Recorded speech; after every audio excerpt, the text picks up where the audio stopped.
The bread basket landed between my nephew's steak and my sister's wine glass. Warm rolls, butter melting on the side. My son Leo looked at it, then at me. He didn't reach.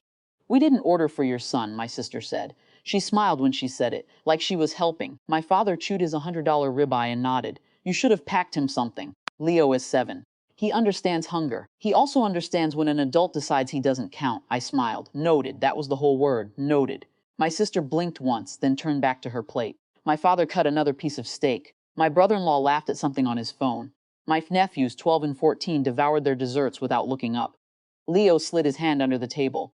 I held it. The waiter came back after 8 minutes. I know because I counted. He asked if we wanted anything else. I stood up, not fast, not slow, just standing, which meant I was suddenly taller than everyone at that table. My sister looked up with her mouth open. My father paused with a fork halfway to his face. "I'd like to announce," I said, "that I am paying for this meal." My sister laughed. One short ha. "Every plate," I continued. "Every steak, every dessert, every glass of wine, including the bread basket you gave to my son."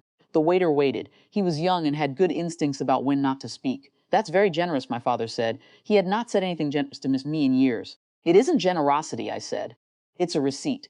My sister put down her fork. "What does that mean?" I turned to the waiter. "Please split the check. My portion covers everything. Then bring my sister and my father their copies."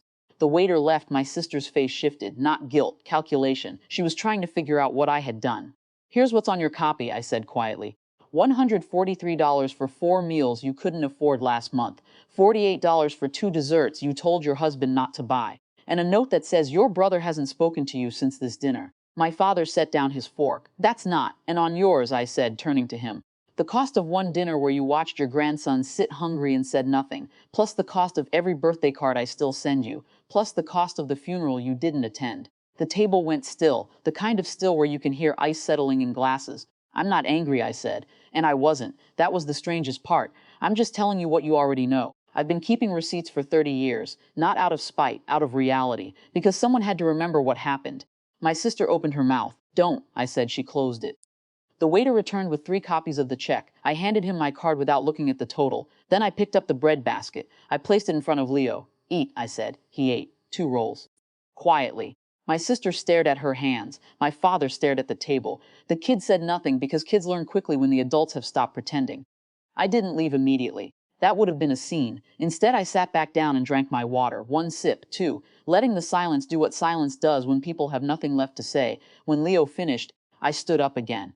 "Good dinner," I said. "Good to see everyone." My sister said, "You don't have to." "I know," I said. "That's why I did." We walked out. Leo held my hand. The door closed behind us. The parking lot was cold and the sky was clear, and my son looked up at me and said, "Was that rude?" I thought about it. "No," I said. "That was the opposite of rude. Rude is pretending people don't exist while they're sitting right in front of you. I just stopped pretending." He nodded like he understood. Maybe he did. Kids understand hunger and counting better than adults give them credit for. I drove home. I didn't cry. I didn't feel powerful. I just felt done. And done, I realized, was better than hungry.